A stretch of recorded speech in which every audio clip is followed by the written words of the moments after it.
Down to her last $840 and living out of her pickup truck after losing everything in the agricultural market crash, Sarah Walker made what everyone called a foolish decision to buy a barren, dusty plot of land at a county auction that no one else would touch.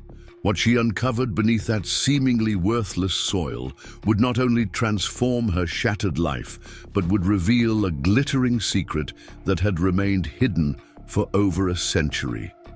Before we jump back in, tell us where you're tuning in from. And if this story touches you, make sure you're subscribed, because tomorrow I've saved something extra special for you. Sarah Walker stared at the banking app on her cracked phone screen, the numbers glaring back at her with brutal finality. $842. 17. She let out a long breath that fogged the window of her Ford F-150, the only possession the bank hadn't taken when her small agricultural consulting business collapsed. The truck had become her home for the past 3 months, parked in different spots around Cedar Falls to avoid unwanted attention. She'd rotate between the Walmart parking lot, the rest stop on Highway 16, and occasionally the church lot when she was feeling particularly desperate for a safe night's sleep. Just 14 months ago, Sarah had been respected throughout Riverdale County.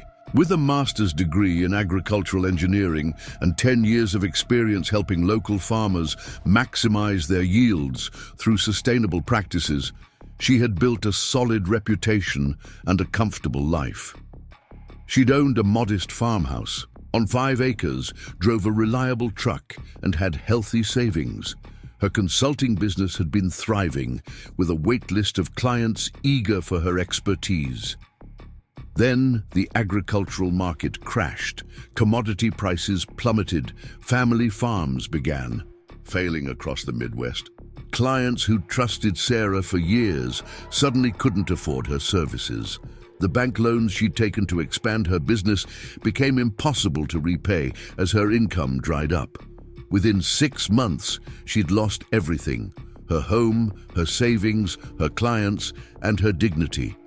The small town of Cedar Falls, once a place where Sarah was greeted by name at every establishment, had become a community she navigated like a ghost, avoiding familiar faces and ducking into store aisles when she spotted former clients. The shame of failure in a place where everyone knew your business was almost worse than the financial devastation.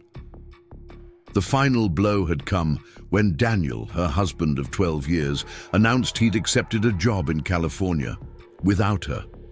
"You're too stubborn to see the writing on the wall, Sarah," he'd said, packing the last of his clothes into a suitcase. "This place is dying. Everyone with sense is getting out. Come with me, or stay and go down with the ship." Sarah had chosen to stay, determined to rebuild in the only place that had ever felt like home. 6 weeks later, divorce papers arrived in her P.O. box. Now, as November frost formed delicate patterns on her truck windows and the heater struggled against the Midwestern chill, Sarah scrolled through job listings that offered nothing promising. At 38, she was considered overqualified for entry-level positions, but too specialized for anything else available in rural Riverdale County. The nearest city with opportunities in her field was Hampton City, 50 miles away, too far. To commute in her gas-guzzling truck with no money for an apartment there. Sarah's stomach growled, reminding her that she'd eaten nothing but a protein bar and an apple since yesterday morning. She needed to make her meager funds last, but she also needed to eat. Resigned, she started the truck and headed toward town, planning to buy the cheapest hot meal she could find at the diner where the waitresses had stopped making eye contact with her weeks ago. As she drove past the Riverdale County Courthouse, a crowd gathered on the steps caught her attention. In a town this small, any gathering was noteworthy. Sarah pulled over, curiosity momentarily overriding her hunger. A banner strung across the courthouse entrance announced, "County land auction today, all sales final." Sarah had heard about these auctions. They happened when property owners failed to pay taxes and the county seized the land. Most of what went up for auction was either prime farmland snatched up by corporate agricultural companies or utterly worthless plots that no one wanted. She was about to drive away when she noticed a familiar face on the courthouse steps. Liam Carter, the loan officer who had foreclosed on her home. Something about his smug expression as he chatted with men in expensive suits made her park the truck and walk toward the gathering instead. The auction was being held in the courthouse assembly room, a space Sarah had visited many times when presenting soil conservation reports to the county board. Now, as she slipped into a back row seat, she felt like an intruder in a place that had once respected her professional opinion. The room was filled mostly with representatives from large agricultural corporations, a few wealthy local farmers, and some out-of-town investors in suits. Too nice for Cedar Falls. Liam Carter stood at the podium, reviewing the auction rules before beginning. His eyes swept the room and momentarily locked with Sarah's. A flicker of recognition crossed his face, followed by something that looked almost like embarrassment before his professional mask returned, and he looked away. Our first property is Lot 42, the former Jensen Dairy operation, 120 acres with improvements including a 2-story farmhouse, 3 barns, and equipment shed. County assessed value of $850,000. Opening bid at $450,000 due to back taxes owed. Do I hear $450,000?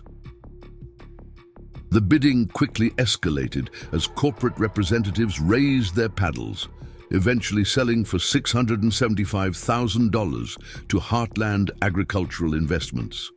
Sarah watched as family farm after family farm was absorbed by corporations, the very operations she had once helped to sustain, now reduced to line items in some distant company's portfolio.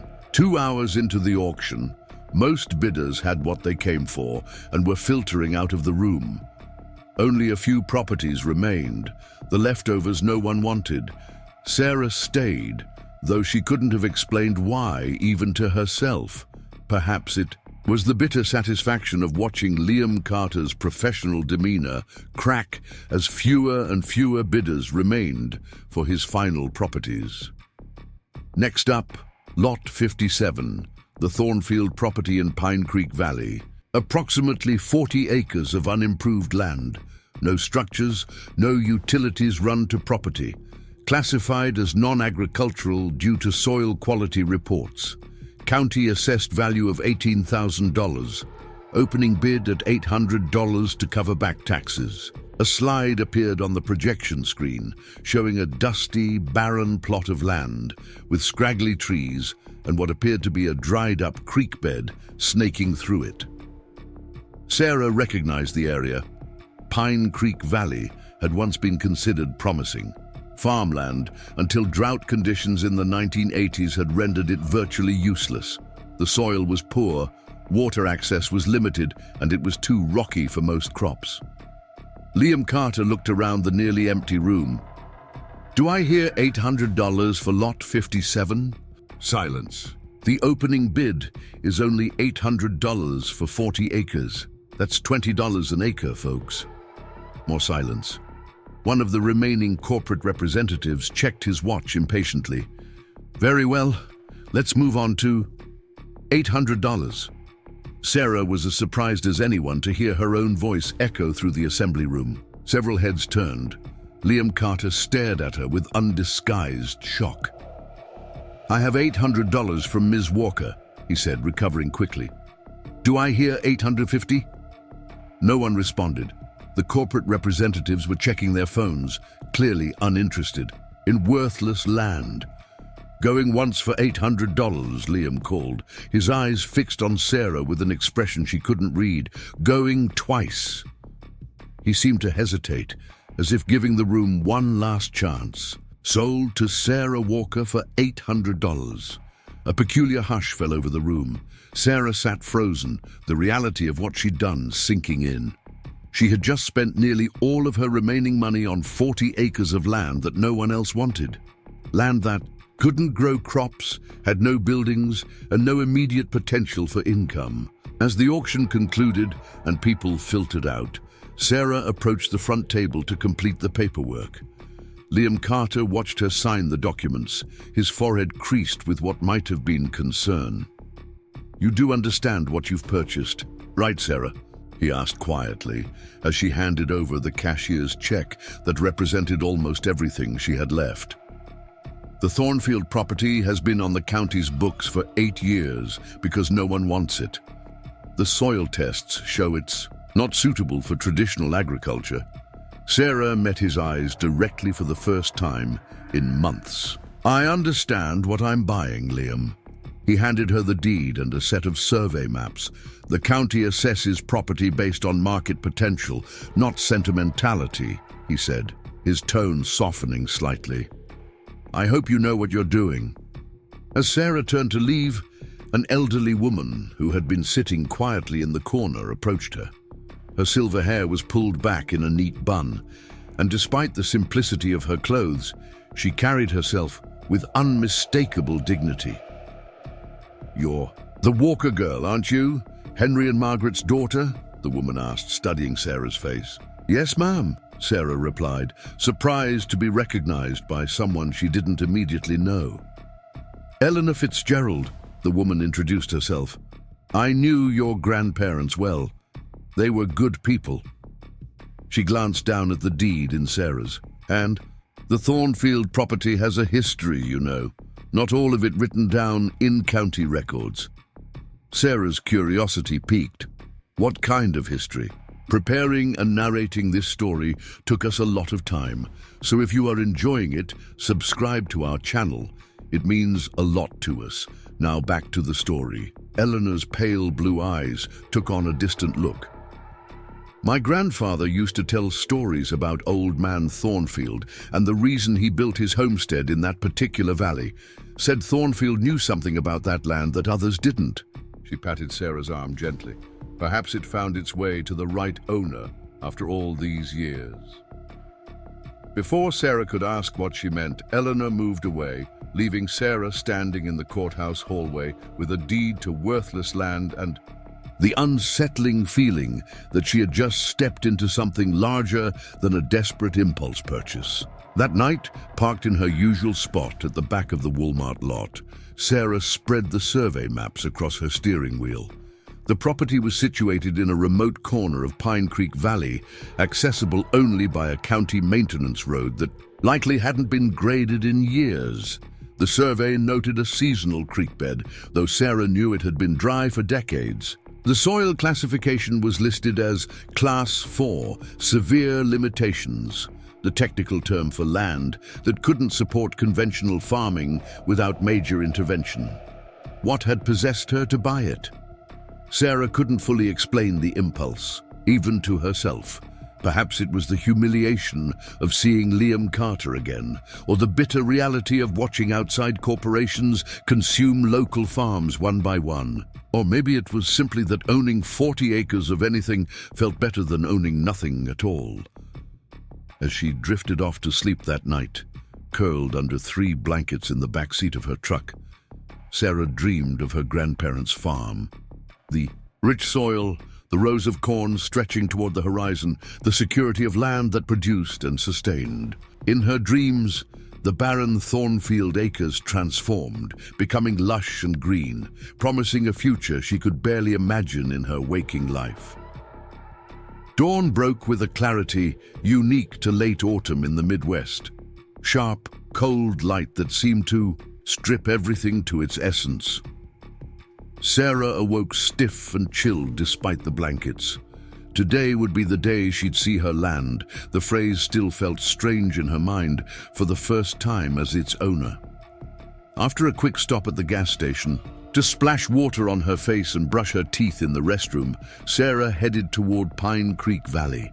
The drive took her through parts of the county she rarely visited, past abandoned farmhouses and fallow fields, casualties of the economic forces that had claimed her own livelihood. The county maintenance road was as neglected as she'd expected, forcing her to slow the truck to a crawl to navigate the washouts and potholes. After nearly 3 miles of increasingly rough terrain, she spotted a weathered fence post with the barely legible number 57 still visible on a rusted metal plate, the lot number from the auction. Sarah pulled off the road and cut the engine. For a moment, she sat silently, staring at the landscape before her. It looked even more desolate in person than it had in the auction photographs. Rolling hills of dusty soil were interrupted by outcroppings of limestone and scattered patches of scrubby grass. The dry creek bed cut diagonally across the property, its banks eroded and steep. A few stunted trees clung to life near what must have once been the water's edge. "Well," Sarah said aloud to herself, "no one can say I wasn't warned." She grabbed her water bottle and a granola bar, the last one in the box, and stepped out of the truck. The November air was crisp, but not yet bitter, the sun providing just enough warmth to make her jacket sufficient. Sarah walked slowly along what had once been a path, now barely discernible among the weeds and rocks. According to the survey map, the property extended from the road to the ridge of hills, about a mile in the distance. The dried creek bed ran roughly through the middle, creating a natural division. Sarah decided to follow the creek bed, thinking it might offer insights into the property's water potential if any existed. As she walked, Sarah's trained eye began to notice details her initial disappointment had obscured. The soil, while poor for traditional row crops, had areas where native grasses seemed to thrive. The rock outcroppings, a nuisance for farming, created natural windbreaks and potential microclimates. The terrain's varied elevation meant different sun exposures throughout the day. Sarah's mind, accustomed to analyzing agricultural possibilities, began to work despite her conscious attempt to manage expectations. This land wouldn't support corn or soybeans, but what about drought-resistant specialty crops? Or native plant restoration, perhaps a small-scale grazing operation with the right hardy breed? About half a mile in, the creek bed dipped lower, cutting more deeply into the earth. Sarah carefully picked her way down the eroded bank to examine the soil layers. Exposed by years of intermittent water flow, the stratification told a story. Topsoil washed away, layers of clay, limestone shelf beneath. It confirmed what she already knew. This land had fundamental challenges for agriculture. As she crouched to examine a particularly interesting layer of soil, something glinted in the sunlight. Sarah reached toward the creek bank and brushed away loose dirt, revealing a smooth, rounded stone, unlike the jagged limestone prevalent in the area. She picked it up, turning it over in her palm. It was heavier than expected, with a distinctive yellow-gold sheen where the surface wasn't covered in soil. "No way," Sarah whispered, her heart suddenly racing. She spit on the stone and rubbed it against her jeans, clearing away more dirt. The golden color became more pronounced, metallic, and unmistakable. Sarah had grown up in farm country, not mining territory, but she'd taken enough geology courses to recognize what she was holding: a gold nugget, not a tiny flake or dust, but an actual nugget the size of a small marble. Sarah looked up and down the dry creek bed with new eyes. This had to be a fluke. Gold wasn't found in Riverdale County. This part of the Midwest wasn't known for precious metals deposits, yet the evidence sat heavy in her palm, catching the sunlight with each slight movement. She scrambled further down the creek bed, examining the exposed banks more carefully. Within 20 minutes, she had found 2 more smaller nuggets and several promising rocks that seemed to contain gold flecks. Each discovery sent her heart racing faster, her breath coming in quick bursts that formed small clouds in the November air. At a point where the creek bed made a sharp bend, Sarah noticed something unusual about the bank structure: the erosion. A pattern looked different, more like a cave-in than natural erosion. Curious, she approached the spot and began clearing away loose soil and rocks. As she dug, her hand suddenly broke through into empty space. Startled, she jerked back, then leaned forward to look more closely. There was an opening, man-made from the look of the rough-hewn edges, leading into the creek bank. It had been mostly sealed by a collapse, but enough remained to suggest it had once been large enough for a person to enter. An old mining tunnel? Sarah sat back on her heels, her mind racing. Eleanor Fitzgerald's cryptic words echoed in her memory. Old man Thornfield knew something about that land that others didn't. Had Thornfield discovered gold here? Was that why he'd built in this seemingly worthless valley? And if he had known, why hadn't the land been developed as a mine? With shaking hands, Sarah collected the nuggets she'd found and returned to her truck. This discovery needed research, careful planning, and discretion. If there was actually a significant gold deposit on her property, everything would change. But only if she handled this correctly. As she drove back towards Cedar Falls, Sarah's mind whirled with possibilities and questions. The land she'd purchased out of desperate impulse might contain wealth beyond anything she could have imagined. But with that potential came new challenges. Who else might know or suspect what lay beneath the surface? Back in her truck, Sarah carefully wrapped the gold nuggets in a bandana and tucked them into her glove compartment. Her mind was racing, faster than her heartbeat. If this discovery was legitimate, it could mean everything, not just financial salvation, but vindication. Yet caution tempered her excitement. She needed information, and she needed to be smart about how she proceeded. The Cedar Falls Public Library was housed in a century-old brick building that had once been the town hall. Sarah had spent countless hours there researching sustainable farming practices and soil composition for her clients. Now she approached the familiar steps with an entirely different purpose. Mrs. Holloway, the head librarian who had known Sarah since she was a child checking out books about horses and stars, smiled warmly as she entered. "Sarah Walker, haven't seen you in here for months. How are you holding up, dear?" Sarah forced a smile, unwilling to admit she'd been avoiding the library because it had working heat and made her too aware of her own cold nights in the truck. "I'm doing all right, Mrs. Holloway. Just working on a research project today. Anything I can help you with?" "Actually, yes. I'm looking for historical information about Pine Creek Valley, specifically the Thornfield property. Any county histories, old newspapers, property records, anything you might have." Mrs. Holloway's eyebrows rose slightly. "The Thornfield place? That's been abandoned for generations. What's your interest in it?" Sarah hesitated, then decided on a partial truth. "I purchased it at the county auction yesterday. Thought I should learn about its history before deciding what to do with it." "You bought that land?" Mrs. Holloway looked genuinely surprised. "Well, I never. Most folks consider that the most worthless acreage in the county." She must have realized how this sounded, because she quickly added, "Not that I'm saying you made a poor choice, dear. Just unexpected." "Sometimes the unexpected choices turn out to be the best ones," Sarah replied, hoping she sounded more confident than she felt.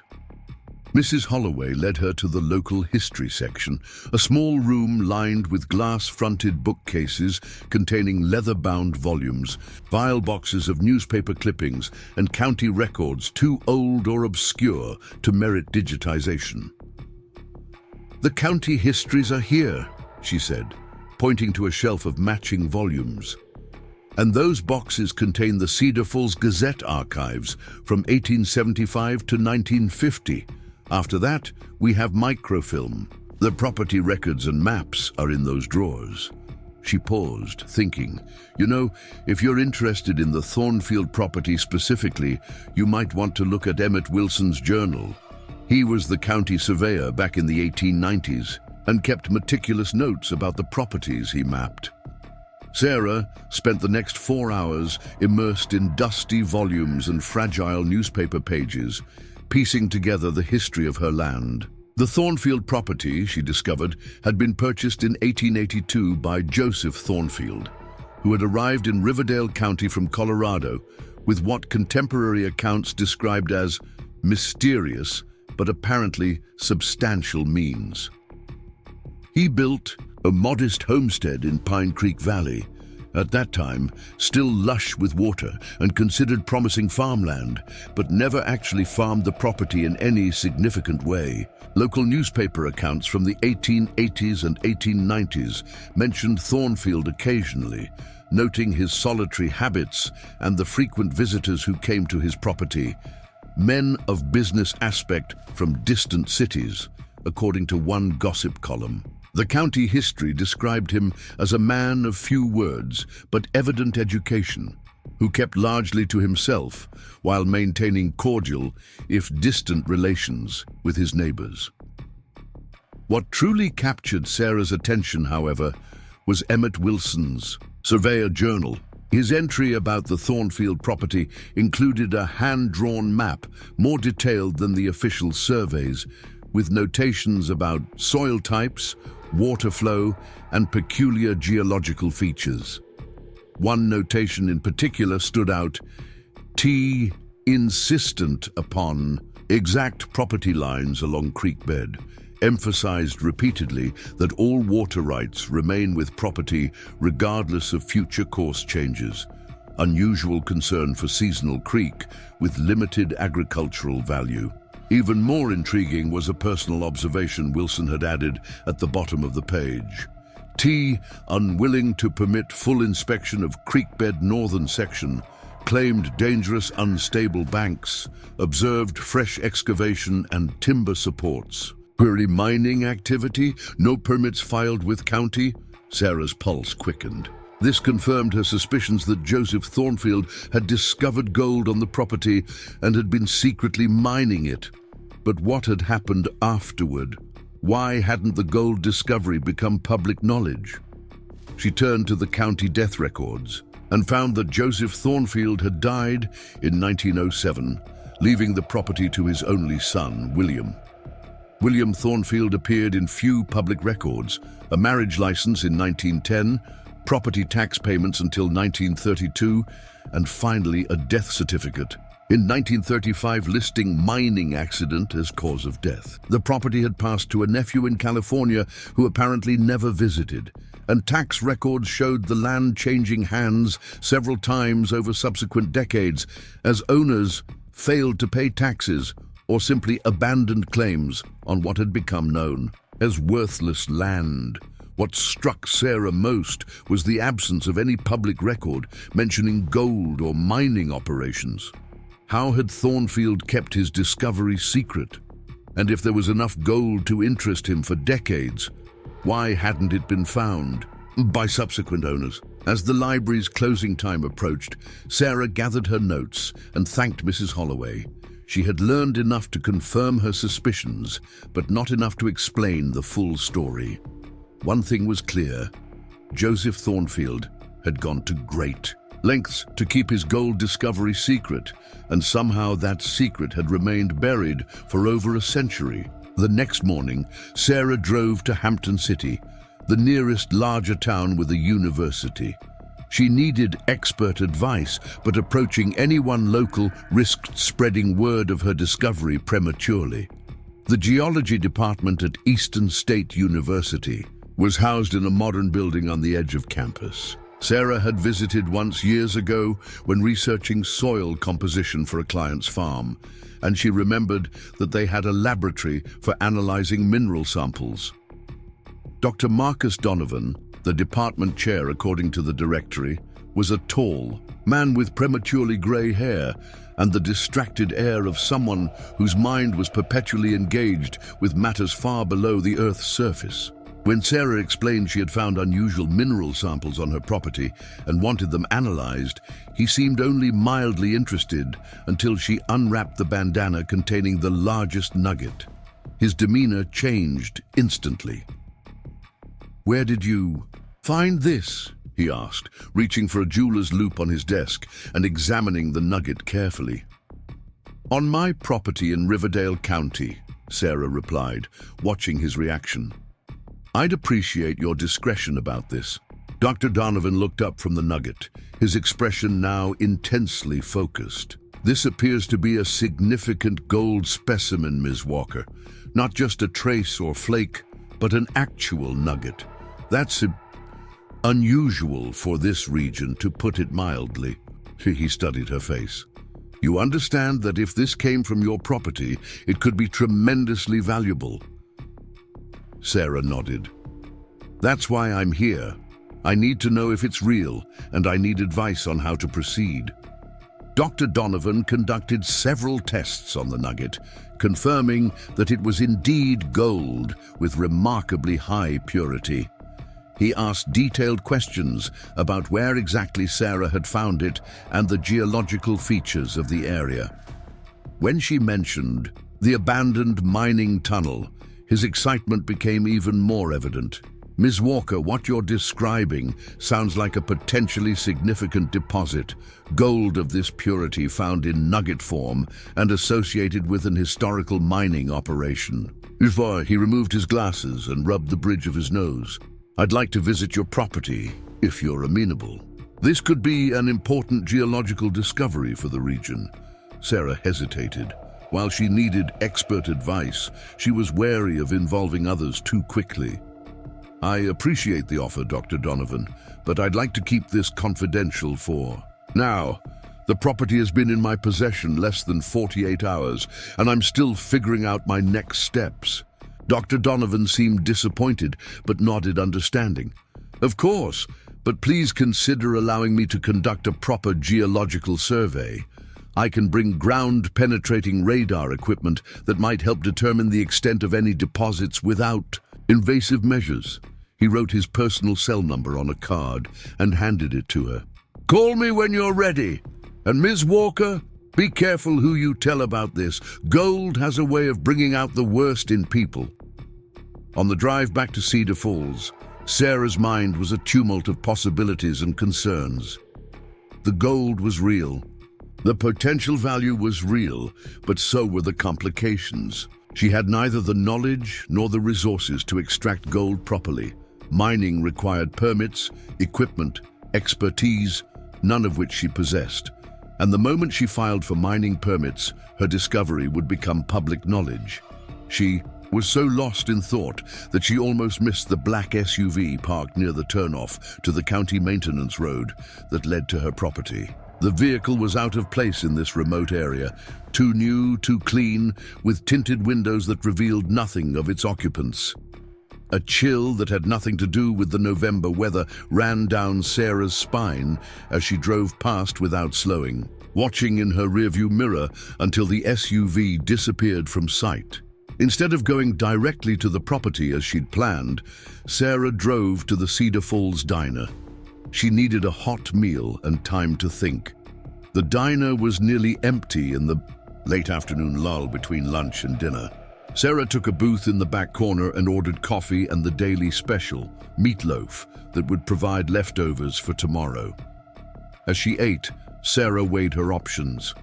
She could try to keep the discovery entirely secret while figuring out how to extract the gold herself, risky, potentially illegal and beyond her expertise. She could file the proper permits and develop the mine legally, which would alert everyone to her discovery and potentially bring corporate mining interests swooping in with claims and counterclaims. Or she could sell the property now to a mining company for far more than she'd paid, but likely far less than its true value. None of these options felt right. There had to be another way, a path that would allow her to benefit from this stroke of extraordinary luck while protecting herself and the land. Sarah was so absorbed in her thoughts that she didn't notice Eleanor Fitzgerald until the elderly woman was standing beside her table. "Mind if I join you, Sarah?" she asked, her pale blue eyes as keen as they had been at the auction. Startled, Sarah gestured to the empty seat across from her. Eleanor settled into the booth with a grace that belied her years, arranging her simple wool coat neatly beside her. "I've been hoping to run into you," Eleanor said, signaling the waitress for coffee. "I trust you've had a chance to visit your new property." Something in her tone made Sarah pause. This didn't feel like casual conversation about a land purchase.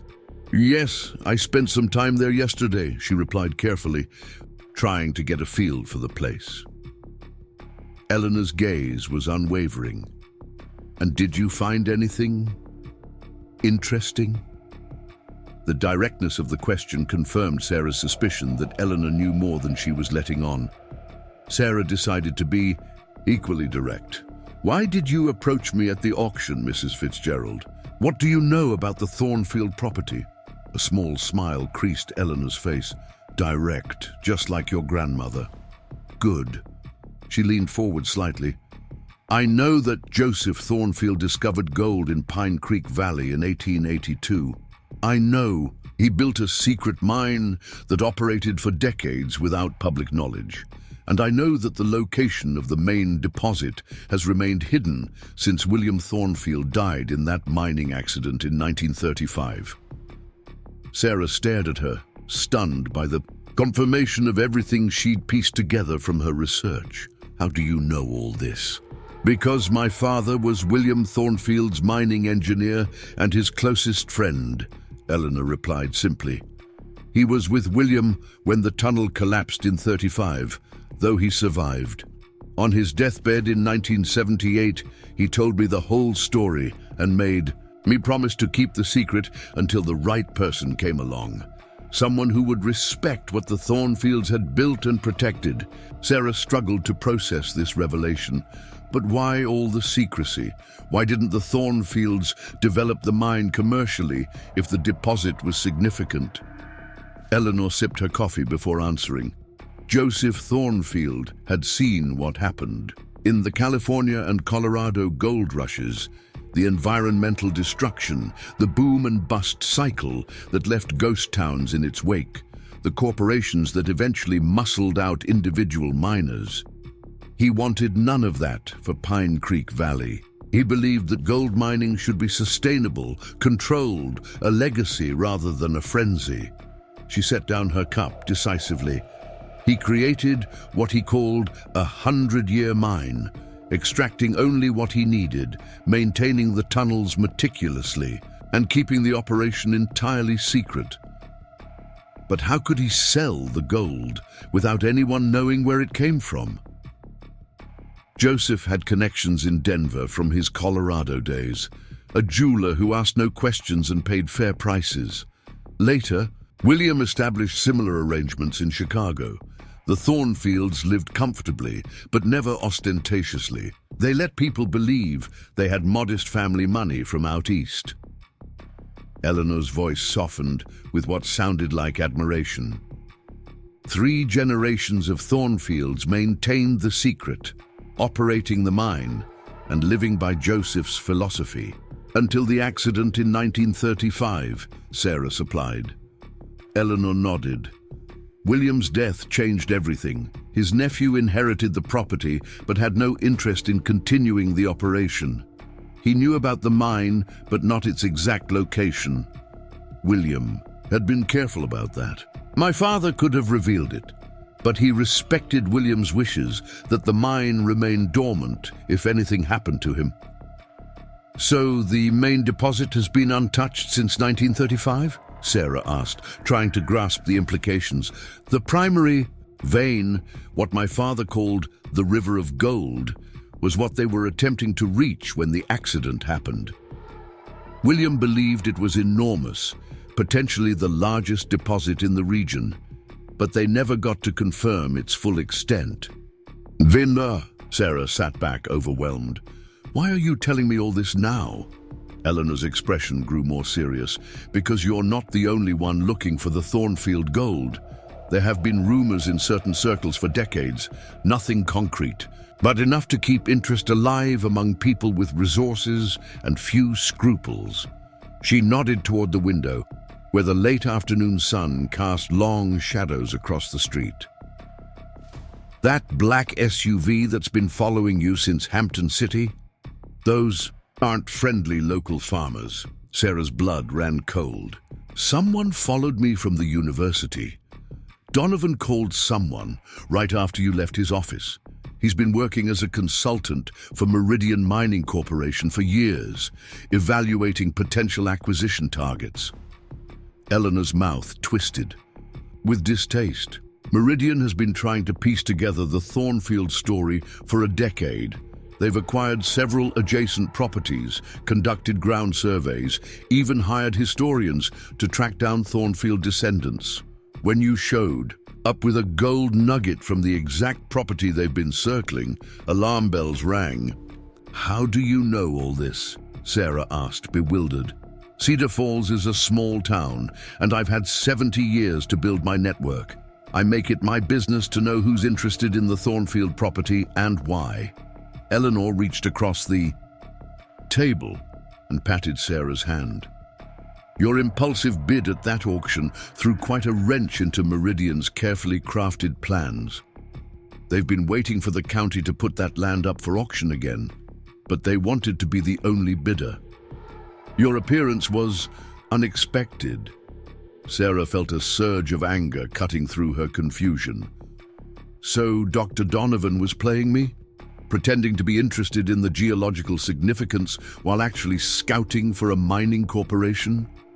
"Marcus, Donovan serves whoever pays his consulting fees," Eleanor confirmed. "And right now, that's Meridian.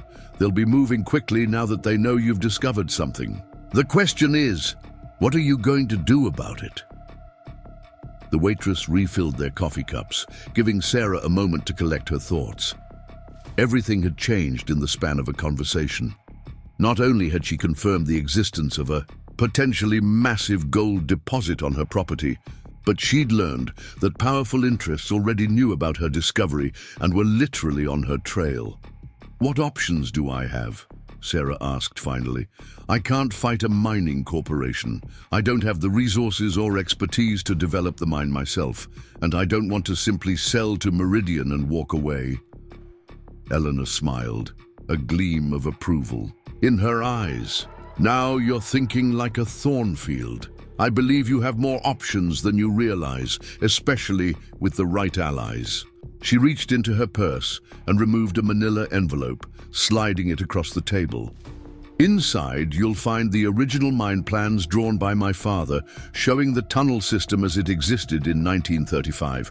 More importantly, you'll find his notes on the suspected location of the main deposit and the survey markers William established to locate it." Sarah's hands trembled slightly as she accepted the manila envelope from Eleanor.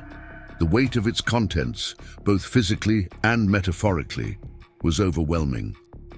"Why give this to me? You don't even know me." Eleanor's eyes crinkled at the corners. "I know more than you think. I've watched you build your agricultural consulting business from nothing. I've seen how you helped farmers implement sustainable practices when everyone else was pushing for quick profits and chemical shortcuts. Your reputation speaks for itself." Sarah shook her head, still baffled by the turn of events. "But this is different. This is gold. People change when gold is involved, which is precisely why Joseph Thornfield kept his discovery secret," Eleanor replied. "He understood that gold's true value wasn't in its market price, but in the steady security it could provide over generations, if managed responsibly." She tapped the envelope with one gnarled finger. "The question is whether you share that vision." As Sarah drove back to her property, the manila envelope secured under the seat of her truck, her mind churned with everything Eleanor had revealed. The elderly woman had outlined a bold proposition. Sarah would use the mine plans to locate and assess the main gold deposit, working in absolute secrecy. Eleanor would connect her with trusted experts, a retired mining engineer who had been her father's protégé, a metallurgist who could help with extraction methods, a gold broker in Chicago who still maintained the discreet selling channels the Thornfields had established decades ago. The goal wasn't to create a commercial mining operation, but to continue the Thornfield legacy, extracting gold sustainably, selling it quietly, and using the proceeds to revitalize not just Sarah's life, but potentially the struggling community around her. It was audacious, possibly illegal in some aspects, and entirely dependent on keeping powerful interests like Meridian Mining at bay. Sarah took a winding route back to the property, watching constantly for the black SUV and any other signs of surveillance. The late afternoon sun cast long shadows across the landscape as she finally turned onto the maintenance road leading to the Thornfield property. Her property, she reminded herself. The sight that greeted her as she crested the final rise made her heart sink. A different vehicle, a white pickup truck with a Cedar Falls Cattlemen's Association sticker, was parked near where she had discovered the gold nuggets. A man in a cowboy hat stood at the edge of the creek bed, looking down at the area she had excavated the day before. Sarah hesitated, then drove forward. She couldn't avoid this confrontation. The truck belonged to Tom Reynolds, owner of the largest remaining family ranch in Riverdale County, and if she remembered correctly, a county commissioner with considerable local influence. Tom turned at the sound of her approach, pushing his hat back slightly as she parked and stepped out. He was in his early 50s, with the weathered face of someone who spent most of his life outdoors, and the shrewd eyes of a businessman who had survived when many of his peers had failed. "Sarah Walker," he called, his tone friendly enough. "Heard you bought this parcel. Liam Carter couldn't believe it when he told me." Sarah approached cautiously, unsure of Tom's purpose but determined to appear confident. "That's right. Just finalized yesterday." Tom gestured at the surrounding landscape. 40 acres of rocks and dust. Can't say I understand the appeal, but then again, land's land. His gaze shifted to the creek bed. "Found something interesting down there?" The directness of the question sent a flutter of alarm through Sarah. She kept her expression neutral. "Just getting to know the property. Soil exploration, looking at water flow patterns, old habits from my consulting days." Tom studied her face, then nodded slowly. "Sure, makes sense. Professional curiosity." He kicked at a stone with the toe of his boot. "You know, my ranch borders this property on the north and east sides. Been in my family 4 generations. I didn't realize the Reynolds Ranch extended this far," Sarah said, thinking of the map Eleanor had given her. If Tom's ranch bordered the Thornfield property, it might also contain part of the gold deposit. Most people don't. Tom squinted toward the distant ridgeline. "We don't run much cattle on this section. Too rocky, not enough water, but we keep an eye on it." He turned back to her, his expression shifting to something more businesslike. "Which is why I wanted to catch you early. Got a proposition for you." "Here it comes," Sarah thought. "What kind of proposition?" "A purchase offer. I'll give you $5,000 for this parcel. That's more than 6 times what you paid at auction. And you'd have it in cash today." He reached into his jacket and pulled out a folded check. "Already made it out. Just need your signature on a sales agreement I brought with me." Sarah's mind raced. Tom Reynolds was no fool. If he was offering $5,000 sight unseen for land everyone considered worthless, he must suspect something valuable was here. But how? Could he know? Had he been watching the property? Did he have connections to Meridian Mining? "I appreciate the offer, Tom, but I'm not looking to sell," she said carefully. "I have plans for this place." Tom's expression hardened almost imperceptibly. "Plans? For this wasteland?" "Sarah, be realistic. You're living out of your truck. Yeah, people know about that. You need cash, not 40 acres of nothing." He held the check out toward her. $5,000, no questions asked, clean break. The offer was tempting on a purely practical level. $5,000 would rent her an apartment, buy groceries, give her time to restart her life. But Sarah knew it was a fraction of what the land was truly worth, even if Tom was unaware of just how vast that discrepancy might be. "I'm sorry, Tom. The answer is no." She gestured around them. This land has potential that isn't obvious at first glance. Tom tucked the check away, his demeanor cooling noticeably. Potential, he repeated, the word flat in his mouth. Well, if you change your mind, the offer stands for 24 hours. After that, he shrugged. Just remember that developing raw land requires permits, inspections, county approvals. Lots of bureaucracy. As a commissioner, I see good folks get tangled up in red tape all the time. Would hate to see that happen to you. The implied threat wasn't subtle. Tom Reynolds had influence in county government, influence he could use to either facilitate or obstruct whatever Sarah planned to do with the property. I'll keep that in mind, Sarah said, maintaining a neutral tone despite the anger building inside her. Was there anything else? Tom gave her a long look, then shook his head. Guess not. You've made your position clear. He started toward his truck, then paused. Word of advice, Sarah, this county's changing. Small operations like yours went under because they couldn't compete with the big players. Same things happening with land.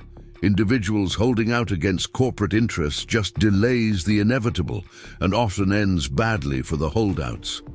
As Tom's truck disappeared down the maintenance road, Sarah turned toward the creek bed, a cold certainty settling in her stomach. Tom hadn't been making a random offer. He had been sent to buy her out quickly, before she fully understood what she had. Whether he was working directly with Meridian Mining or had his own interests in the gold, his visit confirmed Eleanor's warning. Sarah wasn't the only one who knew about the Thornfield gold, and powerful forces were already moving to claim it. Night was falling by the time Sarah had thoroughly examined the creekbed area again. Tom's visit had made it clear that she needed to conceal evidence of her discovery. She carefully refilled the exposed section of the old mining tunnel, disguising the entrance with rocks and brush. She swept away her footprints along the creek bed and made sure no additional gold nuggets were visible on the surface. As darkness enveloped the valley, Sarah made a difficult decision. She couldn't risk staying at a motel in Cedar Falls. Too many eyes, too many questions. But returning to her usual parking spots in town seemed equally dangerous now that she knew she was being watched. The safest place, ironically, was right here on her own property, hidden from the road and unlikely to attract attention at night. She drove her truck behind a cluster of scrubby trees near the property's western boundary, far enough from the creek bed to avoid association with the gold site, but close enough to keep watch. Using the camping gear she'd been living with for months, Sarah set up a more deliberate camp than she'd had since losing her home. A place where she could work in secret and think without fear of interruption. By the light of a battery-powered lantern, Sarah carefully opened the manila envelope Eleanor had given her.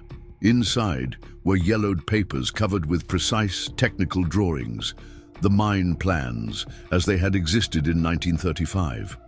Sarah spread them out on the tailgate of her truck, orienting them to match the property's actual topography.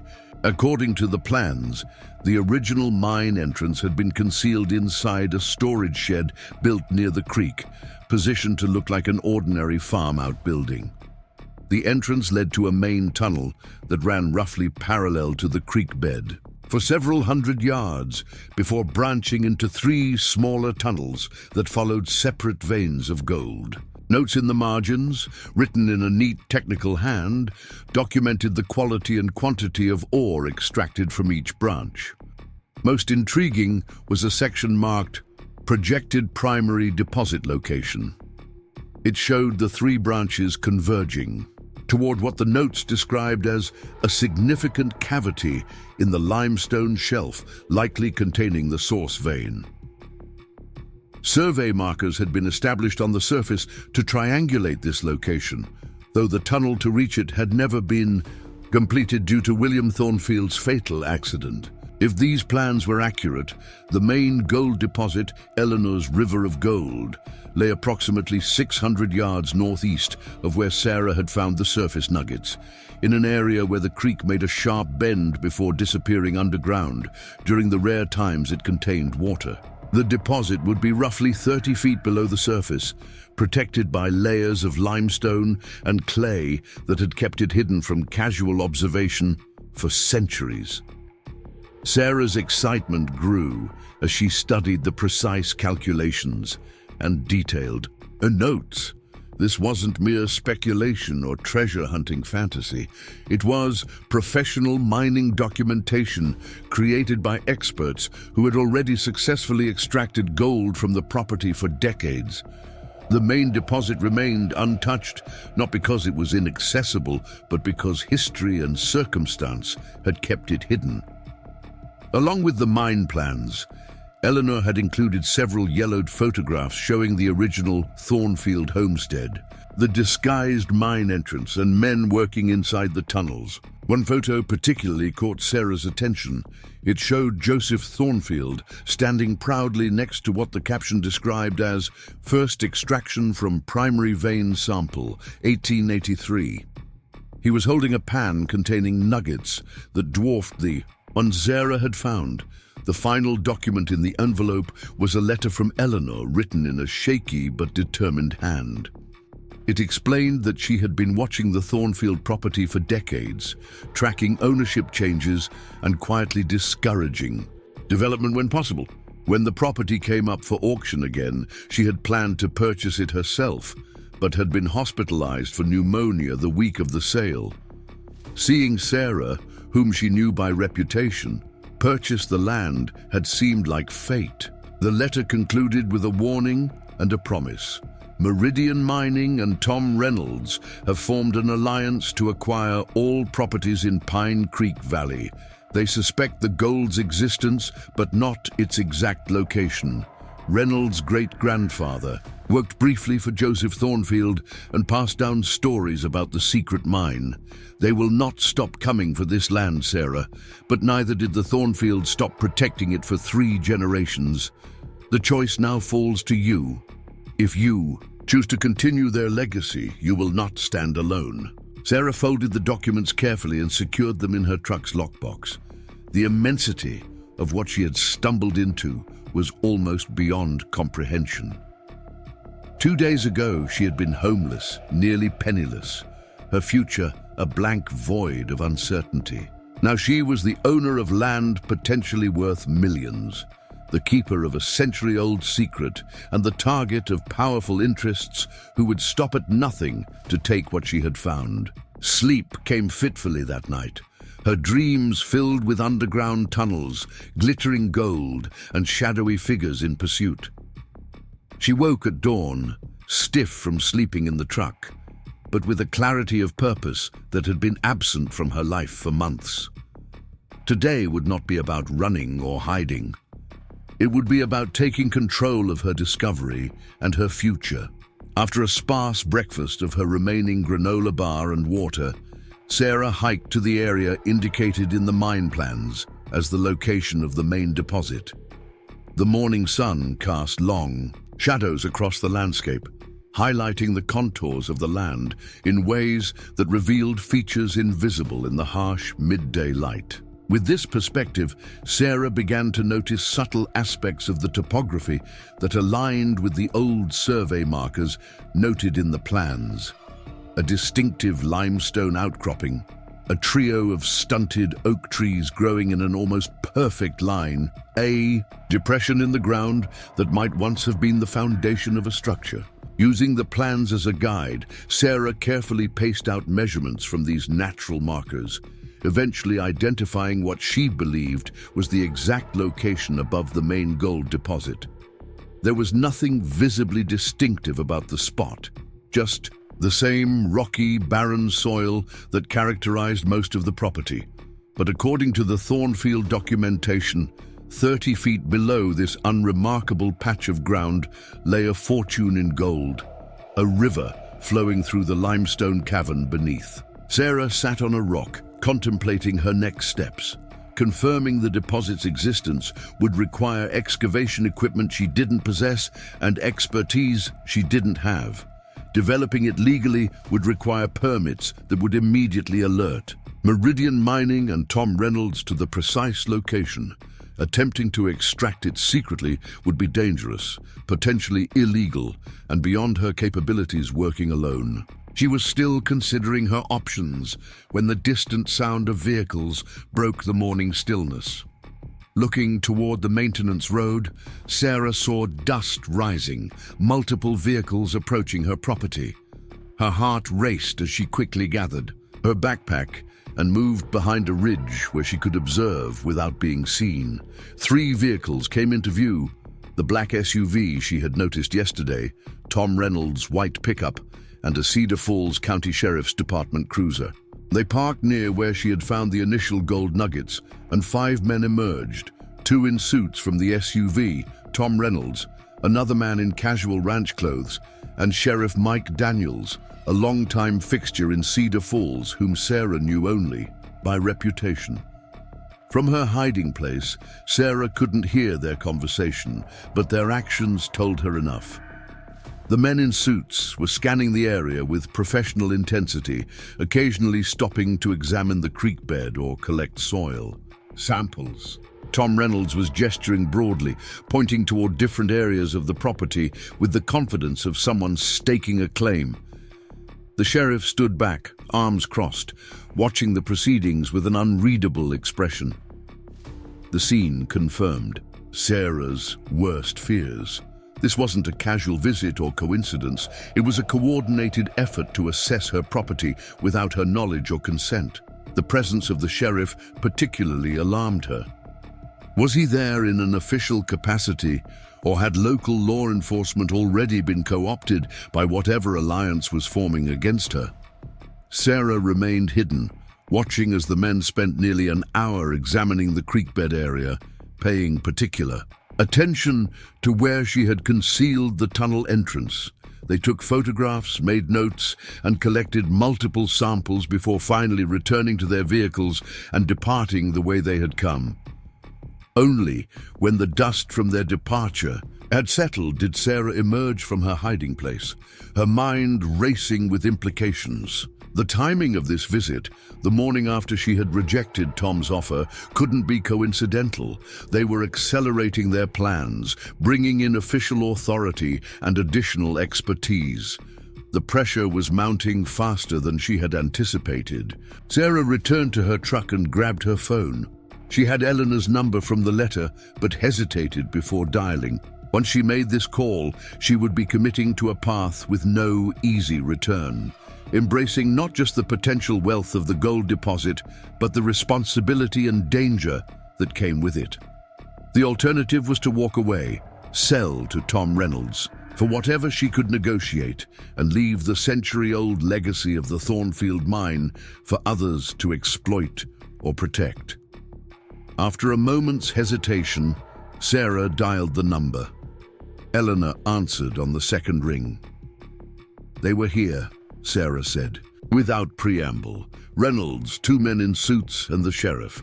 They were examining the creek bed, taking samples. "So they've played their hand," Eleanor replied, her voice calm despite the alarming news. "Sooner than I expected, but not surprising given Reynolds' involvement. Did they approach you directly?" "No, I stayed hidden. They didn't know I was watching." "Good. We need to move quickly now. How soon can you meet Michael Chen?"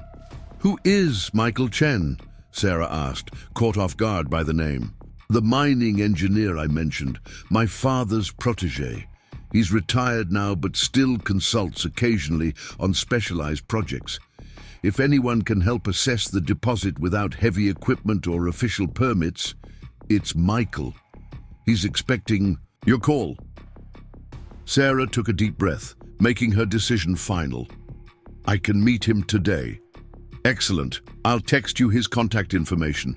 And Sarah, don't return to Cedar Falls tonight." Michael Chen turned out to be a compact, energetic Man in his 60s with alert eyes that missed nothing and hands that moved with practiced precision as he examined the mine plans. Sarah had met him at a roadside diner 30 miles outside Cedar Falls, following Eleanor's advice to avoid being seen together locally. They sat in a corner booth, speaking in hushed tones as Michael methodically absorbed every detail of the Thornfield mine documentation. "Remarkable work," he murmured, studying the tunnel diagrams. "Your Thornfields were ahead of their time with these extraction methods. Minimal environmental disruption, careful reinforcement of natural cavities, rather than blasting.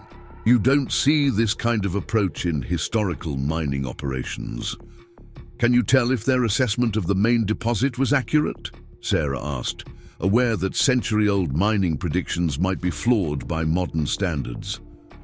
Michael tapped the section marked Projected Primary Deposit Location. "The methodology is sound. They were using triangulation from known veins to predict the convergence point, standard practice even today, and given what they had already extracted from the smaller veins." He whistled softly. "If they were right about the primary deposit, we're talking about something substantial." "How substantial?" Michael's eyes met hers directly. "Impossible to say with certainty without modern surveying equipment, but based on these yield notes from the smaller veins and the geological formations described." He hesitated. "Several $1 million at current gold prices, potentially much more." Sarah felt lightheaded. Despite everything she had learned, hearing an expert confirm the potential value made it suddenly, overwhelmingly real. "The question," Michael continued, "is how to confirm its existence without alerting everyone in 3 counties that you're sitting on a gold mine. Because once you start bringing in heavy equipment or filing mining permits, the game is up." "What would you suggest?" Sarah asked. Michael considered for a moment.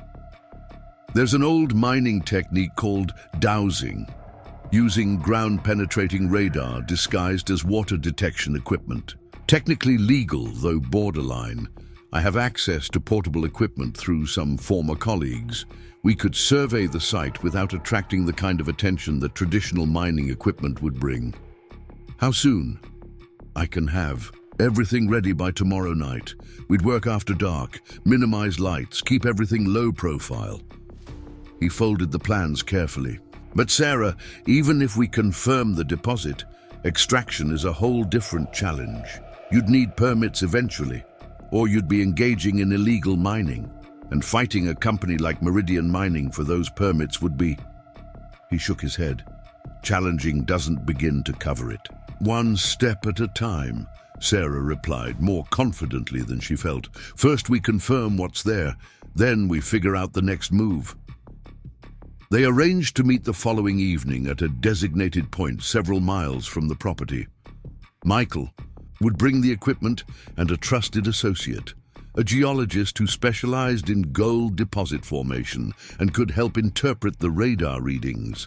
As Sarah drove back toward her property, taking a circuitous route to avoid main roads where she might be recognized, she considered her rapidly changing circumstances. In just 3 days, she had gone from homeless and hopeless to the potential owner of a multi-million-dollar gold deposit. But with that possibility came complications she could never have anticipated. Corporate adversaries, local conspiracies, and the weight of a legacy extending back nearly 150 years. The sun was setting as Sarah approached the maintenance road, leading to her property. She slowed, suddenly alert to something different about the landscape ahead. Where there should have been open access to the road, there was now a metal gate, brand new, heavy-duty, with a prominent "No Trespassing" sign attached. A chain and padlock secured it firmly closed.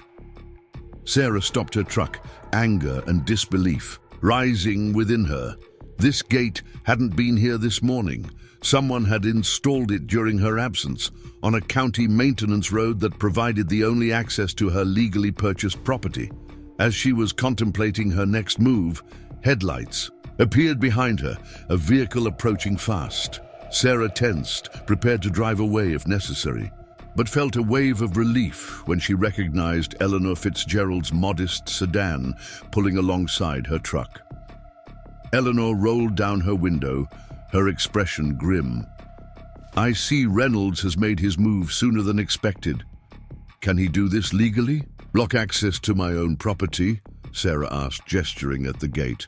"Not ultimately, no, but he can create complications that could take weeks or months to resolve in court. He's counting on you not having the resources or time to fight it." Eleanor's eyes narrowed. "This is a classic pressure tactic.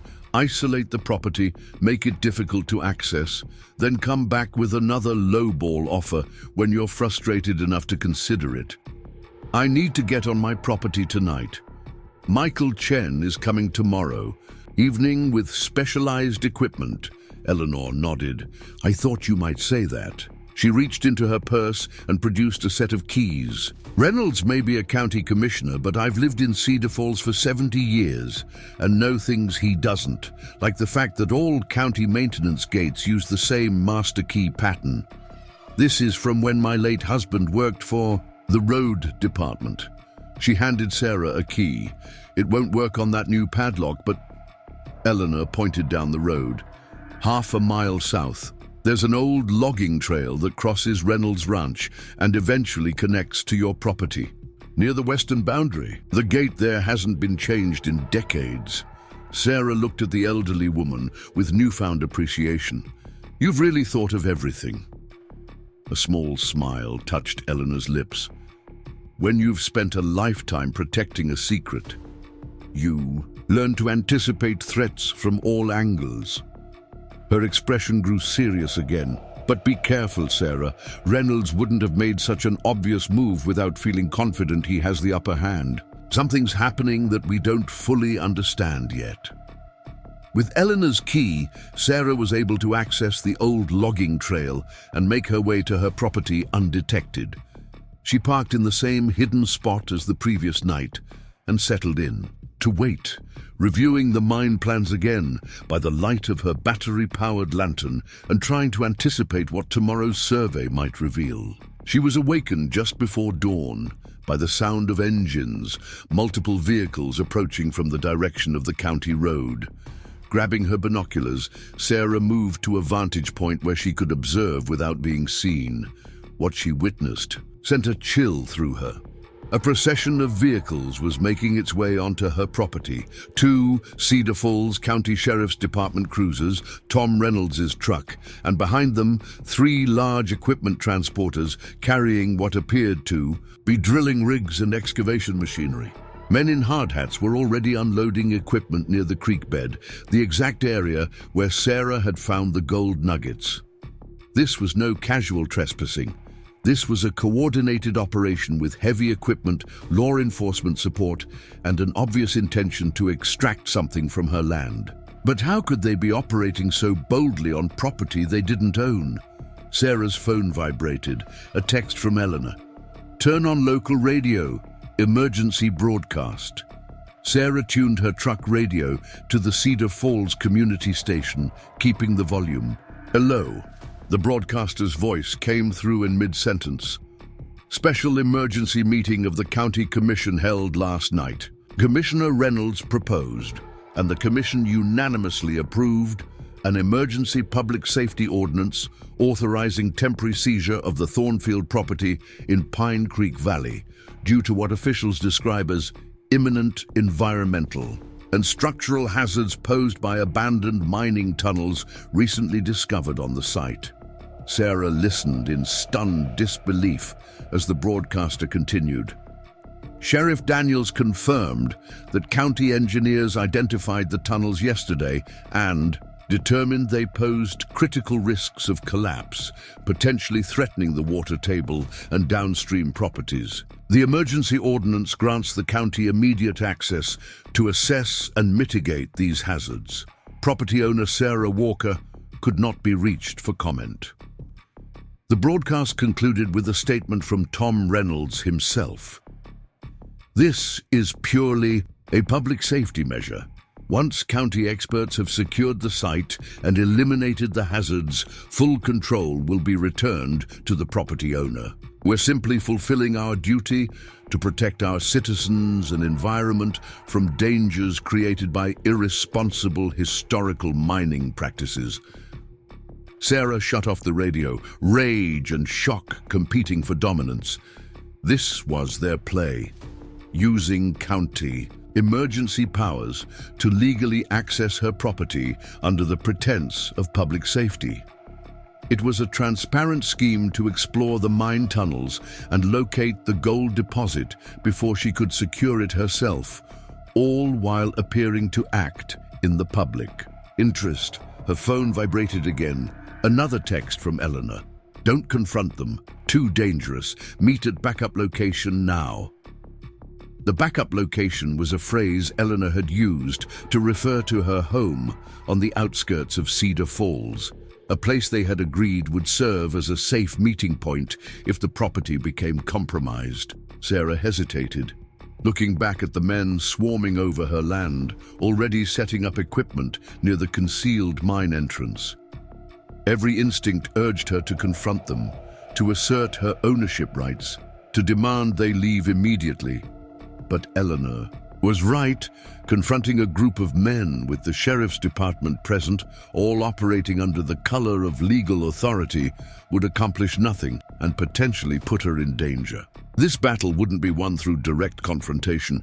It required strategy, patience, and allies. With a final glance at what was happening on her property, Sarah slipped away unnoticed, taking the logging trail back to the county road and making her way toward Eleanor's house. Her mind raced with questions and half-formed plans. How had they discovered the mine tunnels so quickly? Who had betrayed her? And most importantly, how could she regain control of her property and the gold deposit before Reynolds and his allies extracted it themselves? Eleanor's home was a modest but well-maintained Victorian on 3 acres at the edge of town, the kind of property that had been in the same family for generations. As Sarah pulled into the long driveway, she noticed several vehicles already parked near the house, including Michael Chen's SUV and a sedan she didn't recognize. Eleanor met her at the door, ushering her inside without preamble. "They moved faster than any of us anticipated," she said, leading Sarah to a sunroom at the back of the house where Michael Chen and 2 other people waited. A middle-aged woman in professional attire and an older man whose face seemed vaguely familiar to Sarah. "Sarah, you know Michael," Eleanor said. "This is Diana Reeves, an attorney specializing in mining law and property rights. And this is Judge Robert Hammond, retired from the district court but still well respected in legal circles." Judge Hammond stood and extended his hand. "Miss Walker, I wish we were meeting under better circumstances." Sarah shook his hand, overwhelmed by the gathering. "You've all been briefed on what's happening?" Diana Reeves nodded, her expression grim. "Reynolds' maneuver is legally questionable, but tactically brilliant. By invoking public safety concerns and acting through an emergency county ordinance, he's created a situation where challenging his actions would require an injunction from a higher court, a process that typically takes days at minimum, by which time they'll have thoroughly explored the mine tunnels and likely located the main deposit." "Can't we call the state police?" Sarah asked. "They're trespassing, emergency ordinance or not." "Local law enforcement is executing the ordinance," Judge Hammond explained. "State authorities would defer to them unless we could prove corruption or criminal intent, difficult to establish in the short term since they're operating under a technically legal county commission order." "So they just get away with it?" Sarah felt her frustration mounting. "They fabricate an emergency, seize my property, and extract my gold while I wait for the legal system to catch up?" Eleanor placed a calming hand on Sarah's arm. "Not necessarily. We've been working on contingencies since last night when we got word of the emergency commission meeting." She looked to Diana. "Tell her about the historical designation." Diana opened a folder on the table. The Thornfield property qualifies for emergency historical designation under state preservation statutes. Joseph Thornfield's mine is one of the earliest examples of sustainable mining practices in the region, and his deliberate environmental protections were decades ahead of their time. I've prepared an application for immediate consideration by the State Historical Commission. What would that accomplish? Sarah asked. A historical designation would supersede the county emergency ordinance, Diana explained. It would require all activities on the property to cease pending a thorough historical assessment. More importantly, it would place the property under state jurisdiction rather than county control, removing Reynolds's authority entirely. The application requires documentation of the site's historical significance, Judge Hammond added. Eleanor has provided some materials, but we need more, particularly evidence of Joseph Thornfield's innovative mining practices and conservation efforts. Sarah thought of the mine plans and Thornfield documents secured in her truck. I have detailed plans showing the mining techniques they used. Would that help? Diana's eyes lit up. Absolutely. Original documentation would be tremendous. There's something else you should know, Michael Chen interjected. I've been analyzing the geological data from the mine plans more thoroughly, and I've realized something significant about the Thornfield property. He spread a map on the table. The gold deposit isn't just valuable because of its size. It's valuable because of its purity and unique formation. Based on these readings, it appears to be what geologists call a native gold deposit, gold in its natural elemental state rather than mixed with other minerals. Oh, what does that mean practically? Sarah asked. It means the extraction process would be dramatically simpler and cleaner than conventional gold mining, Michael explained. No mercury, no cyanide, minimal processing, exactly the kind of deposit that would appeal to Joseph Thornfield's environmental sensibilities. It also means the gold would be of exceptional quality, commanding premium prices. Sarah tried to process this new information. So the deposit is even more valuable than we thought? Potentially, yes, Michael confirmed. But more importantly for our current situation, it strengthens the case for historical preservation. This combination of high-quality gold deposit and forward-thinking extraction methods makes the Thornfield mine uniquely significant in American mining history. A plan began to form in Sarah's mind, a way to regain control of her property while honoring the legacy of the Thornfields. So, if we can secure the historical designation, we'd stop Reynolds and his operation immediately, Diana finished. But we need to move quickly. I have contacts at the State Historical Commission who can expedite the application, but we still need to prepare a compelling case. There's one more thing to consider, Eleanor said, her voice grave.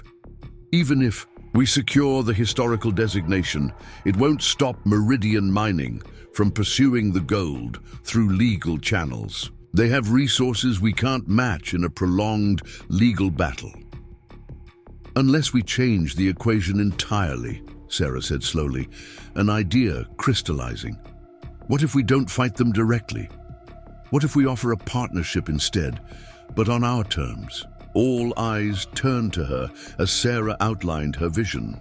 The Thornfield property would indeed be preserved as a historical site, with the original mining tunnels maintained as educational exhibits. A new, environmentally responsible mining operation would be established to extract the main gold deposit using modern versions of Joseph Thornfield's sustainable techniques. Meridian Mining could participate as a technical partner and investor, but ownership of the land and majority control of the operation would remain with a newly formed community trust. The Thornfield Legacy Trust, Sarah suggested, with profits dedicated to revitalizing local agriculture, supporting sustainable farming education, and creating economic opportunities in Cedar Falls. We leverage the gold, not for personal wealth, but for community renewal, exactly what Joseph Thornfield himself might have envisioned. Perker. A moment of silence followed her proposal, broken finally by Judge Hammond. "It's ambitious," he said carefully. "Meridian might resist sharing control of such a valuable resource." "They might," Sarah acknowledged. "But consider their alternatives. A protracted legal battle with increasing public scrutiny. Potential federal involvement once the historical significance becomes widely known. Negative publicity around trying to seize a historically important site from a local farmer." She shook her head. "Corporations like Meridian care about profit and public image. We're offering them a way to secure the former while enhancing the latter." Diana was already taking notes. "It could work. We'd need to move simultaneously on multiple fronts. The historical designation, a preliminary injunction against the county ordinance, and a carefully crafted partnership proposal to Meridian's board of directors, bypassing Reynolds entirely. "I have contacts at the State Environmental Protection Office," Michael added. "They'd be very interested in supporting a demonstration project for sustainable gold extraction methods. That could bring additional leverage and resources." Eleanor watched Sarah with obvious approval. "You're thinking like a Thornfield now," she said softly. "Using the gold, not just for personal gain, but as a foundation for something lasting." The next 24 hours passed in a whirlwind of activity. While Reynolds and his team continued their exploration of the original mine tunnels, Sarah and her allies executed their multi-pronged strategy with precision and determination. Diana submitted the historical designation application with supporting documentation, including the original Thornfield mine plans. Judge Hammond reached out to former colleagues at the district court, securing an emergency hearing on the county ordinance. Michael contacted environmental officials and mining engineers who could validate the historical and technical significance of the Thornfield mining techniques.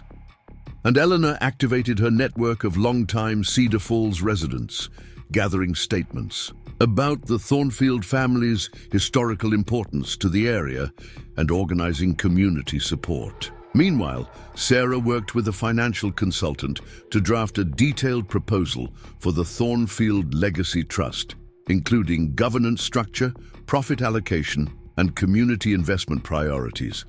She emphasized sustainable agricultural development, water conservation infrastructure, and educational programs that would benefit the entire region, transforming a personal windfall into a foundation for community renewal. The pivotal moment came on the morning of the third day, when a delegation from the State Historical Commission arrived to inspect the property, accompanied by reporters from regional newspapers and even a crew from a national television network. The story of a struggling farmer who discovered a historically significant gold mine on seemingly worthless land had caught media attention, adding public scrutiny to Reynolds' actions. Sarah watched from Eleanor's car as state officials presented. Sheriff Daniels with paperwork temporarily halting all activity on the property pending historical assessment. The sheriff, clearly uncomfortable with the media presence, ordered his deputies to escort Reynolds and the Meridian mining representatives off the property. Equipment was left in place, but operations ceased immediately. "That's phase 1, Diana," said quietly, sitting beside Sarah. "Now for phase 2. Phase 2 came that afternoon in the form of a preliminary injunction from the district court, ruling that the county emergency ordinance had been improperly implemented without sufficient evidence of public safety risk. The court ordered full control of the property returned to Sarah immediately and prohibited any county officials from accessing it without express written permission. Reynolds overplayed his hand, Judge Hammond explained when they gathered at Eleanor's home later. The commission meeting minutes show they based the emergency designation solely on the sheriff's verbal report, with no engineering studies or documentation. It was sloppy governance at best. potentially corrupt at worst. The final phase of their strategy unfolded the following day at the Cedar Falls Community Center. News of the gold discovery and subsequent legal battles had spread throughout the region, drawing a crowd that filled the center's main hall to capacity. Sarah had called a public meeting to address rumors and present her vision for the Thornfield property. Standing at the podium, facing neighbors and community members she had avoided for months out of shame and embarrassment, Sarah felt a strange calm. The desperate woman who had spent her last dollars on apparently worthless land was gone. In her place stood someone with purpose and a plan that extended far beyond personal redemption. Many of you know me as the agricultural consultant whose business failed during the market crash, she began. Some of you may have seen me living out of my truck these past few months. I won't pretend those experiences didn't happen or didn't shape who I am today. She paused, scanning the attentive faces. What you may not know is that when I purchased the Thornfield property at auction, I wasn't just buying land. I was inheriting a legacy that began nearly 150 years ago, when Joseph Thornfield discovered gold in Pine Creek Valley and made a remarkable choice. Sarah explained how Thornfield had developed sustainable mining techniques that minimized environmental impact, extracted only what was needed rather than exhausting the resource, and kept his methods secret to prevent the destructive gold rush he had witnessed in other regions. The Thornfields understood something fundamental about resources, Sarah continued. Their true value isn't measured in immediate profit, but in how they can sustain communities across generations. Joseph could have extracted all the gold at once, become tremendously wealthy, and left the land scarred and useless. Instead, he created what he called a 100-year mine, a resource that would provide steady support for his family and community, without destroying the environment that supported them all. She outlined her proposal for the Thornfield Legacy Trust, a community-owned entity that would extract the gold deposit using modern versions of Joseph's sustainable techniques, with profits directed toward agricultural revitalization, water, conservation, educational opportunities, and economic development throughout Riverdale County. "This gold doesn't belong to me alone," Sarah said, her voice strong and clear. "It was discovered on land I purchased, yes, but it represents an opportunity that extends far beyond one person. Just as the Thornfields viewed themselves as stewards rather than owners, I'm proposing we manage this resource collectively for the benefit of everyone in this community." The response was immediate and overwhelming. Applause that built to a standing ovation. Cedar Falls had been declining for years as farms failed and young people left for opportunities elsewhere. Sarah's vision offered not just economic revival, but a restoration of community pride and purpose. One person remained seated, Tom Reynolds, his expression unreadable as he watched the community rally around Sarah's proposal. When the applause finally subsided, he stood and approached the microphone. "Ms. Walker," he said, his voice carefully neutral, "your proposal sounds admirable, but Meridian Mining has already invested considerable resources in exploring this deposit. They're unlikely to simply step aside and allow a community trust to take control of what could be a multi-million-dollar asset." Sarah had anticipated this challenge. "You're right, Commissioner Reynolds, which is why I'm not asking Meridian to step aside. I'm inviting them to become partners in something unprecedented." She revealed that she had already sent Meridian's board of directors a detailed partnership proposal. The company would provide technical expertise, equipment, and capital for developing the mine. In return, they would receive a significant share of the gold extracted, though not the majority, and something potentially more valuable: exclusive rights to implement the sustainable mining techniques they developed together in other locations worldwide.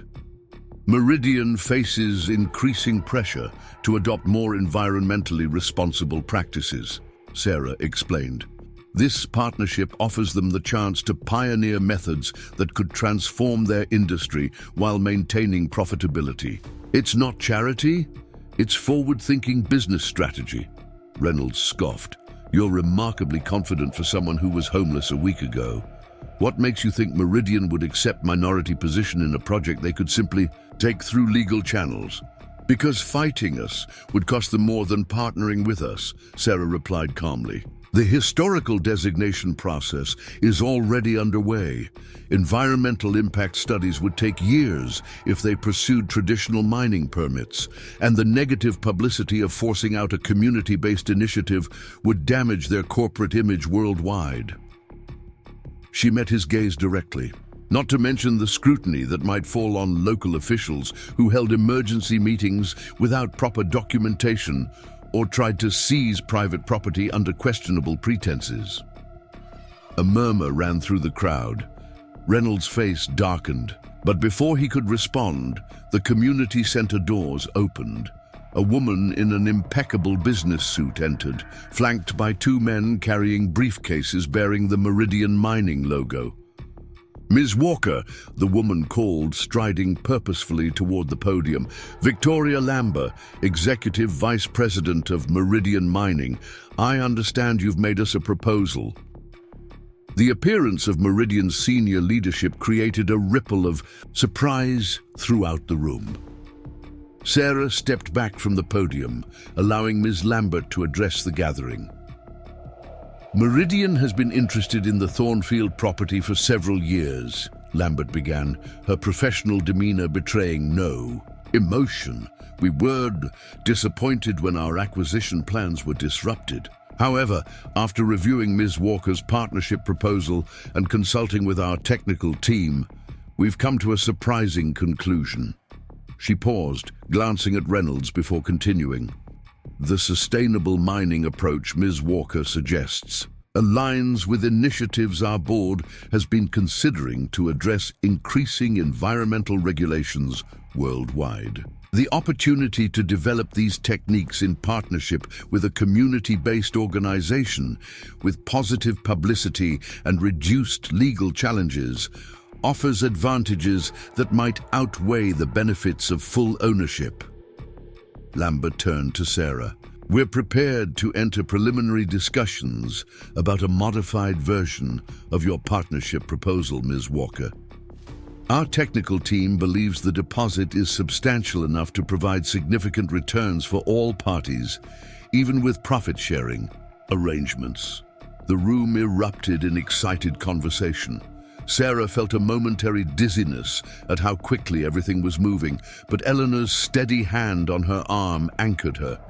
This was just the beginning of negotiations, not a final agreement, but it represented a pivotal shift in the balance of power. As the meeting concluded, Reynolds approached Sarah, his earlier antagonism replaced with a calculating pragmatism. "You've outmaneuvered me," he said quietly. "I underestimated you." "You underestimated this community," Sarah corrected him, "and you misunderstood what the Thornfield property truly represents. It's not just about gold, it's about legacy and stewardship." Reynolds studied her for a moment. The county commission still has influence over many aspects of development in this region. If this partnership proceeds, you'll need local government, cooperation. Sarah recognized the implicit offer. Reynolds was too shrewd to remain in opposition when the tide had turned so dramatically. He was offering allegiance, or at least neutrality, in exchange for a place in whatever new order emerged. The Thornfield Legacy Trust will need representation from all stakeholders, Sarah acknowledged, including county government. There's a place at the table for those who genuinely support its mission. 1 year later, Sarah stood at the edge of what was now called Thornfield Heritage Park, watching as visitors toured the restored entrance to Joseph Thornfield's original mine. The educational center nearby explained the innovative techniques he had developed and how they were being implemented in the new, environmentally responsible mining operation that had begun extracting gold from the main deposit. The transformation of Pine Creek Valley had been remarkable. What had once been considered worthless land now hosted not only the mining operation, but also demonstration plots for drought-resistant crops, water conservation systems, and a research facility focused on sustainable agriculture techniques for changing climate conditions. Sarah's own transformation had been equally profound. From desperate and homeless to the executive director of the Thornfield Legacy Trust, she now led an organization that was revitalizing Cedar Falls and the surrounding region. The first year's proceeds from the gold extraction had already funded agricultural grants for local farmers, scholarships for young people pursuing environmental studies, and infrastructure improvements throughout the county. Eleanor joined her at the Overlook, moving more slowly these days, but with the same sharp eyes and determination. "Joseph would be proud," she said, gazing out over the valley. "3 generations of Thornfields kept this secret. I think they were waiting for the right person to reveal it." Sarah smiled. "I was just desperate enough to buy land no one else wanted." "You were perceptive enough to see value where others saw nothing," Eleanor corrected her, "and principled enough to share that value rather than hoard it. That's the true Thornfield legacy." Below them, a group of agricultural students was examining the native plant restoration project that had transformed the once barren landscape into a thriving ecosystem. Among them was a young woman who reminded Sarah of herself at that age. Earnest, passionate about sustainable farming, determined to make a difference. The Thornfield gold would eventually be exhausted, perhaps in another generation or two. But the knowledge, infrastructure, and community renewal it enabled would endure far longer. Like Joseph Thornfield himself, Sarah had discovered that the true value of a resource wasn't measured in its immediate yield, but in its capacity to sustain and nurture across time. Her phone buzzed with a message from Diana, now the Trust's legal counsel. State approval received for Phase 2 expansion. Meridian Board unanimous in continued support. Sarah smiled as she tucked the phone away. The partnership had exceeded everyone's expectations, proving that responsible resource management could indeed be profitable, while regenerating rather than depleting the communities it touched. Tom Reynolds approached, nodding respectfully to Eleanor before turning to Sarah. Their relationship had evolved into a wary but productive alliance, with Reynolds leveraging his political connections to support the Trust's initiatives, while gradually rebuilding his reputation in the community. "The governor's office called," he said. "They want to feature the Thornfield project as a model for rural economic development across the state. They're talking about legislation to encourage similar community-based resource management elsewhere. That was always the goal," Sarah replied. "Not just to succeed here, but to create a template others could follow." As Reynolds departed, to greet a group of visiting officials, Sarah took a moment to reflect on the journey that had brought her here. Her desperate bid at a county auction had uncovered not just gold, but a philosophy of stewardship that stretched back generations. A reminder that true wealth wasn't measured in personal accumulation, but in what you built for others to inherit. The sun was setting over Pine Creek Valley, casting long shadows across land that had once seemed worthless, but had proven infinitely valuable, not just for the gold beneath its surface, but for the vision it had inspired and the community it was rebuilding. Sarah Walker, once down to her last dollars and facing homelessness, had found something far more precious than gold: purpose and a place to belong, a chance to create something that would outlast her own lifetime. And it had all begun with a desperate decision that everyone else thought was foolish. buying an abandoned, dusty plot of land that nobody else wanted. Up next, you've got two more standout stories right on your screen. If this one hit the mark, you won't want to pass these up. Just click and check them out.